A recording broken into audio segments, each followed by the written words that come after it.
Welcome back to my channel again. Today in this video I'll be talking about maxillary, second molar, third molar as well as mandibular molars. पिछली वाली video में हमने up to maxillary first molar तक पढ़ा था, उसकी characteristic features पढ़े थे. आज हम सेकेंड मोलर और थर्ड मोलर पढ़ने वाले हैं. Okay, so the people who are new on my channel, this channel is basically for those who are doing their BDS and want to give any higher exam, and we follow very famous books, and this is a synopsis that we have been doing for oral anatomy. So if you want to check my previous videos, then you can go and find out synopsis part 1, 2, 3, 4 for oral anatomy, and you will get the ones. So let's get started. तो आज हम यहाँ पे बात करने वाले हैं maxillary second molar और थर्ड मोलर के बारे में, जिसमें से थोड़ा ब्रीफ एक बार देख लेते हैं कि मैक्सिलरी फर्स्ट मोलर में था क्या. ठीक है, सारे के सारे मोलर्स में से मैक्सिलर में सबसे ज़्यादा बड़ा मोलर होता है. ये सारे के सारे परमानेंट मोलर्स में से सबसे बड़ा मोलर होता है. इसकी जो बक्कोलिंगुअल डायमेंशंस होती हैं वो सबसे ज़्यादा होती हैं. बक्कोलिंगुअल, ये कॉर्नर स्टोन्स को भी इसको हम कॉर्नर स्टोन ऑफ डेंटिशन भी बोलते हैं. This is the first permanent tooth to calcify. सबसे पहले मैक्सिलरी फर्स्ट मोलर कैल्सिफाई होता है. 4 कस्प होते हैं इसमें, मीजोबक्कल, डिस्ट्रोबक्कल, मीजोलिंगुअल, डिस्ट्रोलिंगुअल, जिसमें से कि मीजोलिंगुअल सबसे बड़ा होता है. इसमें एक 5वां कस्प होता है जिसको हम कस्प ऑफ कैरिबली कहते हैं. That is on the mesial side of the mesiolingual cusp. 60% लोगों में ये मिलता है. उसके बाद mesiolingual cusp is the largest cusp and it is also known as most primitive cusp. 3 roots होती हैं मैक्सिलरी फर्स्ट मोलर में, और इसमें से जो सबसे बड़ी रूट होती है वो पैरेटल रूट होती है. उसके बाद जो सबसे छोटी रूट होती है वो डिस्टोबक्कल रूट होती है. एक पैलेट में होती है और 2 बक्कल साइड में होती हैं, जिसमें से डिस्टोबक्कल सबसे छोटी होती है. उसके बाद हमने बाइफर्केशंस के बारे में बात करी थी कि डिस्टल बाइफर्केशन 5 mm होती है, बक्कल बाइफर्केशन 4 होती है, मीजल बाइफर्केशन 3 होती है. उसके बाद हमने ऑक्लूजल व्यू में देखा था कि इनकी आउटलाइन ऑलमोस्ट रोम्बॉइड शेप थी, और एंगल्स के बारे में बात करी थी. जो ऑब्लिक रिज थी हमारी वो बेसिकली मीजोलिंगुअल और डिस्टोबक्कल के बीच में थी, इसलिए मीजोलिंगुअल और डिस्टोबक्कल एंगल ऑब्ट्यूज है, बाकी दोनों एक्यूट थे.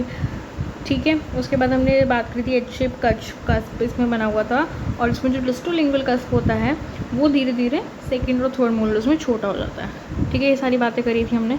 अब हम ज़रा सा देख लेते हैं. ऑलमोस्ट सारी चीज़ें सेम ही होती हैं, बट मैक्सिलरी सेकेंड मोलर में क्या होता है कि normally 3 cusp occlusal anatomy, normally 3 cusp occlusal anatomy, that is trigon cusps, smallest than first molar, smaller than first molar, and cusp of Carabelli is absent, and rhomboidal form of occlusal surface is more pronounced. अगर आप maxillary second molar को देखोगे तो उसमें जो उसकी occlusal surface है उसमें रोम्बॉइड फॉर्म आपको ज़्यादा बेहतर तरीके से दिखाई देगी in comparison to the first molar. ठीक है, तो ये फर्स्ट मोलर के हिसाब से थोड़ा छोटा रहता है फर्स्ट मोलर के साथ. और दूसरी चीज़ क्या रहती है कि इसमें 3 कस्प की ऑक्लूजल एनाटमी आपको दिखाई देगी. ऐसा लगेगा कि जैसे 3 कस्प हैं. ठीक है, और कस्प ऑफ कैरिबेली इसमें नहीं होता है. ठीक है, तो एक बार इसका डायग्राम देख लेते हैं. Okay, so can you see this image? This is the permanent maxillary second molar, and it is almost same as first molar. It has 3 roots, but you can see the dimensions are less, and no cusp of Carabella is there, and it is almost like a 3 cusp shape. I will show you one second. Okay, so can you see here? This is just like 3 cusp shape, because 5th cusp is less evident or is not there. So you can see this rhomboid shape. You can see the rhomboid shape of the occlusal form. Okay, so now let's see about the third molar maxillary. It's most commonly impacted, सबसे ज़्यादा impacted रहता है. It is a tooth that shows greatest variation in occlusal forms. It is heart shaped occlusal form and shows the greatest variations, and it most often appears as dual elemental anomaly, varying considerably in size, contour, relative position to other teeth. The roots are shorter and commonly fused. Maxillary and mandibular third molars are the teeth that commonly show largest variations in their root morphologies. Okay, so there is nothing new. Like बहुत ज़्यादा impacted रहते हैं दांत, इनकी morphology बहुत ज़्यादा very करती रहती है. ऐसा नहीं होता कि एक ही शेप आपको मिलेगी. इनकी रूट्स फ्यूज्ड होती हैं कई बार, इनकी जो ओक्लूजल शेप रहती है कई बार वो हार्ट शेप आपको लगेगा कि जैसे हार्ट शेप ओक्लूजल है, ठीक है। तो ये सारी की सारी चीज़ें हैं इसके अंदर। Now let's jump to mandibular first molar. So mandibular first molar, let's take a look. Okay, so let me show you first maxillary third molar. Can you see the maxillary third molar? You can see the roots, they are almost fused, they are not as separate as we have seen in the second molar and first molar, and they are almost very much fused, and occlusal form and root form are totally different. You can also see here in this image, these are some of the extracted third molars. Okay, these are mixed, the maxillary and mandibular both, but you can well appreciate like 3 roots is for maxillary molar third and 2 roots is for mandibular third molar. But you can see how the roots are so much deviated and so much fused, and there is a lot of variations in the anatomies. You can also appreciate this also. Okay, see all these images are for the third molars. Now let's get back to mandibular first molar. Now in mandibular first molar, let's see some of the important things. It's the first tooth to erupt in oral cavity, ठीक है। First tooth होता है ये जो oral cavity में निकलता है। जो मैक्सिलरी हमारा फर्स्ट मोलर था वो सबसे पहले कैल्सीफाई हो रहा था, ठीक है। लेकिन जो हमारा मैंडिबुलर फर्स्ट मोलर होता है वो इरप्ट करता है सबसे पहले। जब भी हम परमानेंट दांतों की बात करते हैं इरप्शन की, तो उसमें से मैंडिबुलर फर्स्ट मोलर निकलता है। जब हम डेसिडुअस दांतों की इरप्शन की बात कर रहे थे तब हमारे पास सबसे पहले मैंडिबुलर CI निकलते थे, लेकिन यहाँ पे मैंडिबुलर फर्स्ट मोलर निकलता है, ठीक है।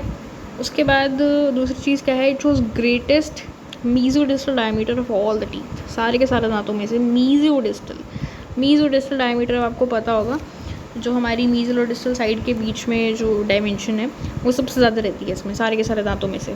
तो हमारा जो मैंडिबुलर फर्स्ट मोलर सबसे ज़्यादा चौड़ा दांत है, ठीक है। और क्यों ना हो, इसमें 5 कस्प हैं और पाँचों के पाँचों कस्प काफ़ी ज़्यादा डायमेंशन इनकी हैं। It is most common tooth lost during caries. सबसे ज़्यादा केरीज होने के चांसेस रहते हैं इस मैंडिबुलर फर्स्ट मोलर में, सबसे ज़्यादा। इसलिए इसकी मैंडिबुलर फर्स्ट मोलर इसलिए बहुत ज़्यादा इंपॉर्टेंट रहता है, because as a doctor, as endodontist बहुत ज़्यादा केसेस आते हैं मैंडिबुलर फर्स्ट मोलर के, ठीक है।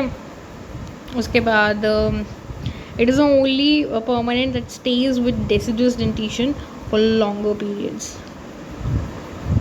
Okay, it shows 5 कस्प्स।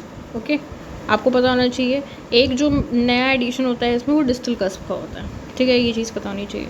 उसके बाद मैं आपको एक बार दिखा भी देती हूँ, ये हमारा मैंडिबुलर फर्स्ट मोलर है, इसमें ये 5 कस्प्स हैं हमारे पास। उसके बाद ये हमारा जो छोटा सा होता है ये डिस्टल कस्प रहता है, ये डिस्टल साइड है, ये मीजल साइड है, ठीक है। ये हमारी कौन सी बकल साइड है और ये हमारी लिंगुअल साइड है, ठीक है। तो अब इस हिसाब से ये हमारी इसमें लाइंस रहती हैं, ठीक है, developmental groove. Okay, and this is the shape. So this is the typical mandibular first molar occlusal form. Now let's get back. Okay, so mesobuccal is the largest cusp followed by mesolingual, distolingual, distobuccal and distal. सबसे ज़्यादा इसमें कौन सा है, mesobuccal is the largest cusp. Maxillary first molar में जब हमने बात करी थी तो हमारे पास मीजियोलिंगुअल कस्प सबसे बड़ा था, मीजियोलिंगुअल कस्प पे ही हमारे पास कस्प ऑफ कैरिबली था। लेकिन जब हमने मैंडी फर्स्ट मोलर की बात करी तो यहाँ पे हमारे पास मीजियोबक्कल सबसे बड़ा कस्प है। ये 2 इंपॉर्टेंट चीज़ें आपको याद रखनी है, मार्क करके रखनी है, ठीक है। यहाँ पे जो हमारा एडिशनल कस्प है वो डिस्टल कस्प है। यहाँ पे जो एडिशनल कस्प था हमारे पास वो कस्प ऑफ कैरिबली था, जो कि मीजियोलिंगुअल कस्प की मीजियल साइड पर था, ठीक है। ये इतनी सी छोटी सी बात आपको पता होनी चाहिए, इंपॉर्टेंट है ये दोनों चीज़ों को डिफरेंशिएट करने के लिए। उसका मीजोलिंगुअल सबसे बड़ा है, इसका मीजियोबक्कल सबसे बड़ा है।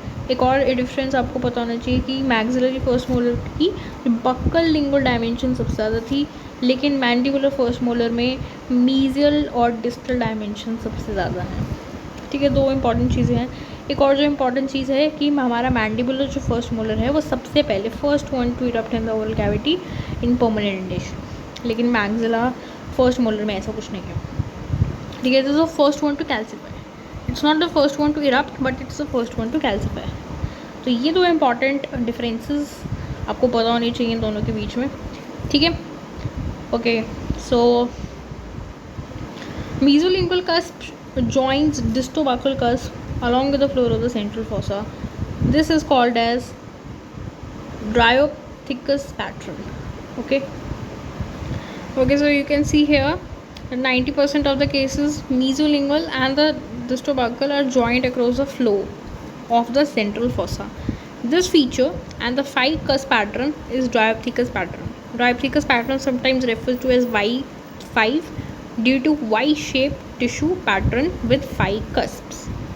ठीक है, ये चीज़ इंपॉर्टेंट थी तो मैंने सोचा मैं आपको बता देती हूँ. ड्रायोप्थिकस पैटर्न पे कई बार क्वेश्चन पूछ लेता है कोई, तो आपको ये बेसिकली ये 2 चीज़ें पता होनी चाहिए कि एक तो मेसोलिंगुअल कस्प है और एक डिस्टोबकल कस्प है. सेंट्रल फॉसा से ये जॉइन करते हैं और एक V5 जैसा पैटर्न आपको देखने को मिलता है.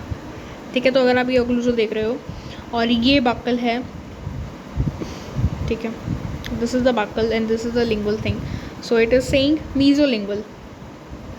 So this is your mesolingual, and which one is your distobuccal? This one is your distobuccal. So इन दोनों का joint होना, जैसे कि एक Y shape pattern बनना, that is Dryopithecus pattern. You need to know. Okay. So next is transverse ridges seen formed by union of buccal and lingual triangular ridges. Transverse ridge हमें यहाँ पे देखने को मिलती है. It is really important. So can you see here? Transverse ridges, these are formed because of buccal and lingual triangular ridges union.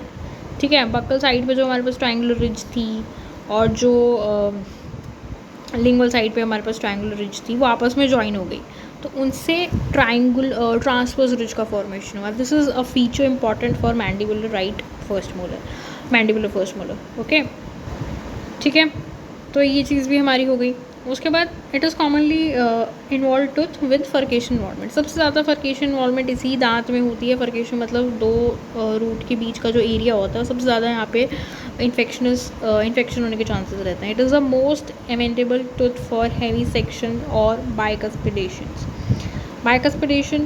Bifurcation is located 3 mm above cervical line. This is almost 3 mm bifurcation. It has only 2 roots. Okay, so that's why you need to know only one bifurcation. Next thing is perforations are most common in lingual wall due to SS cavity preparation. जब हम SS cavity बनाते हैं इसको treat करने के लिए, तो उस केस में जो हमारी परफोरेशन, अगर हम कैविटी बना रहे हैं, हम बर कटिंग कर रहे हैं, कस्प कटिंग कर रहे हैं, तो उसमें जो लिंगुअल वॉल रहती है वहाँ पे परफोरेशन होने के चांसेस ज़्यादा रहते हैं. ठीक है, तो ये इंपॉर्टेंट भी है क्योंकि इसमें गलती होने के बहुत चांसेस रहते हैं, तो इसलिए मैंडिबुलर फर्स्ट मोलर को काफ़ी ज़्यादा प्रैक्टिस करवाया जाता है for RCTs. And highest incidence for taurodontism and condensing osteitis. Taurodontism you everybody knows कि दांत में अगर आप उसका एक्सरे देखोगे तो आपको पल्प चैम्बर जो है वो बहुत ज़्यादा बड़ा लगेगा. ऐसा लगेगा कि भी बहुत बड़े बड़े पल्प चैम्बर्स हैं, और जो रूट ट्रंक्स हैं वो बहुत छोटी हैं. ठीक है, रूट्स बहुत छोटी आपको दिखाई देंगी, सो आपको ऐसा लगेगा कि भी बहुत ज़्यादा बड़ा पल्प है. That is something clinical if you see for a taurodontism. And condensing osteitis. Condensing osteitis is a feature. It's like something radio opaque kind of thing that you can see in the apical regions of the tooth, and it's a condition in which when the tooth is infected for a very long time, काफ़ी time से अगर tooth infected है तो उसकी जो root का reason है उसमें कुछ ऐसी रेडियो ओपेक सी लेजन्स आपको दिखाई दे सकते हैं जब आप उस टूथ का एक्सरे लोगे. So it can be a condition of condensing osteitis. So that's why mandibular first molar is important, because taurodontism भी होने का चांस रहता है. कंडेंसिंग ऑस्टियाइटिस, इसकी फर्केशन इन्वॉल्वमेंट भी रह सकती है. इसमें परफोरेशन हो सकती है लिंगुअल वॉल में अगर हम कैविटी बनाएं. ठीक है, इसमें काफ़ी ज़्यादा हेमी सेक्शन और बाइकस्पिडेशन का भी चांस है, तो that's why it's really important. Okay, so now let's talk about, now let's see the diagram of this. सबसे पहले तो आप ये डायग्राम देख लीजिए बिकॉज ये बहुत ज़्यादा इंपॉर्टेंट है, क्योंकि क्लिनिकली आपको पता होना चाहिए कि मैंडिबुलर फर्स्ट मोलर कैसा दिखाई देता है. 2 रूट्स इसमें आपको दिखाई देंगी मोस्ट कॉमनली. ठीक है, और ये आपको इसका ओक्लूजल फॉर्म दिखाई देगा, समथिंग लाइक 4 कास्प और 5 कस्प लाइक थिंग. इसमें आप 5 कस्प देख सकते हो, लेकिन कई बार क्या होता है कि 5वां कस्प इतना छोटा होता है कि आपको ऑलमोस्ट ऐसा लगता है कि 4 कस्प ही है, but most of the cases में you can see these all 5 cusps. Okay, this is the diagram which is shown in your Wheeler's. Okay, first year में जो विलर्स बुक लगती हैं उसमें ये पर्टिकुलर डायग्राम इस हिसाब से शो रहता है. ये आपका सेंट्रल फॉसा रहता है, ठीक है. ये आपके 5 कस्प्स रहते हैं. यहाँ पे आपके ट्रायंगुलर रिजेस रहती हैं, और ट्रायंगुलर रिजेस जब बक्कल लिंगुअल साइड की मिल जाती हैं तो ट्रांसवर्स रिजेस बन जाती हैं. This is your mesial view, this is your distal view. Okay, and your like 3 cusp area in your buccal region. Okay, now you can see this. It's really important to know the occlusal form. What is a mesial marginal ridge? I have told you earlier, marginal ridges का क्या मतलब होता है. जो margins पे ridges बनती हैं, margins पे उनको marginal ridges बोलते हैं. जो कस्प से लेकर के नीचे ग्रूव तक बनती हैं ridges, उनको हम triangular ridges बोलते हैं. ठीक है, ये कस्प्स हैं, और कस्प से लेकर के नीचे जो हमारा ये सेंट्रल ग्रूव रहता है, डेवलपमेंटल ग्रूव. ठीक है, सारे के सारे डेवलपमेंटल ग्रूव्स ही होते हैं ये. लेकिन जो सेंट्रल ग्रूव है, उसके बाद सेंट्रल ग्रूव के बाद हमारे पास कुछ सप्लीमेंटल ग्रूव्स रहते हैं. ठीक है, ये सारे मिला करके ये सब डेवलपमेंटल ग्रूव्स रहते हैं. उसके बाद you can see the different areas which have been marked here. Now you can see a proper diagram in which every type of thing has been marked properly. Distolingual cusp, lingual groove, like this is your basic groove, and it has been divided into which is buccal side, that's why it's called as buccal groove. It's on the lingual side, and that's why it's called as lingual groove. Distobuccal groove. Okay, now the cusps have been named according to them. There are slight pits you can see here, this pit. So these are called as according to the surfaces on which they are present, mesial pit or distal pit. Okay, and the cusps according to them. Okay, so now let's talk about mandibular second molar. It's the posterior tooth with the maximum facial lingual inclination. ठीक है, काफ़ी ज़्यादा इसमें facial lingual inclination है. It inclines for about 20 degrees, and posterior tooth with maximum mesodistal inclination also. Okay, so it has maximum facial lingual as well as maximum mesodistal inclinations. So that's why you need to know कि ये जो दांत है काफ़ी टेढ़ा रहता है. mesodistally भी और facial lingually भी काफ़ी ज़्यादा इसमें inclination दिखाई देगी, बिल्कुल straight नहीं खड़ा रहेगा ये. It has 4 cusps.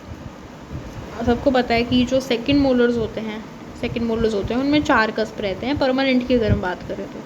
ठीक है, डेसिडुअस में उल्टा रहता है. परमानेंट में जो सेकंड मोलर्स होते हैं उनमें 4 कस्प होते हैं, जो फर्स्ट मोलर्स होते हैं उनमें 5 कस्प होते हैं. ठीक है, तो ये सेकंड मोलर है, इसमें 4 कस्प हमारे पास यहाँ पे मिल रहे हैं. And obviously distal cusp is absent because distal cusp is the 5th cusp. Now can you see the proper image here? It's the mandibular second molar which has a proper occlusal image of 4 cusps, and you can see 2 roots over there, and it has slightly tiltedness. You can't appreciate here, but you can appreciate the arch like mesodistally as well as buccolingually 20 degrees inclination. Now let's talk about the mandibular third molar. It greatly resembles mandibular second molar. This is a very important thing. और आप OS में भी जब आप पढ़ोगे ना, उसमें भी एक चैप्टर में एक क्वेश्चन आता है जो इम्पॉर्टेंट है कि अगर हम मैंडिबल की बात कर रहे हैं तो मैंडिबल में जो थर्ड मोलर रहता है ना, क्योंकि थर्ड मोलर काफ़ी ज़्यादा इम्पैक्टेड रहता है वहाँ, तो ये जो थर्ड मोलर होता है ये सेकंड मोलर से काफ़ी ज़्यादा मिलता है. तो इन दोनों में काफ़ी रिजेम्बलेंस रहती है. तो एक चीज़ आपको याद रखनी है क्योंकि कभी ना कभी ये क्वेश्चन ज़रूर आता है. उसके बाद if the third molar is congenitally absent from one side of mandible और maxilla, it is most likely to B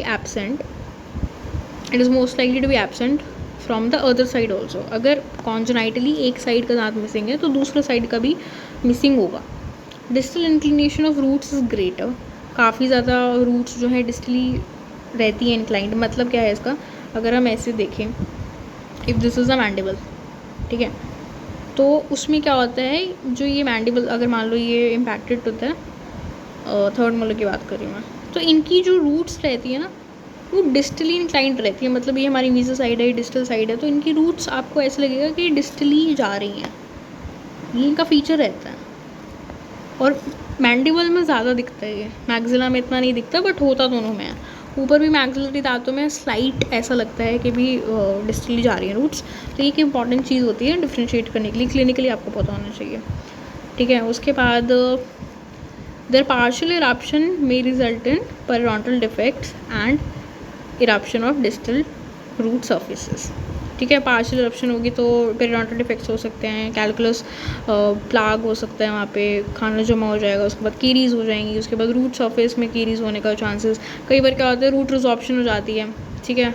x ray लेंगे तो will not be able to differentiate the root.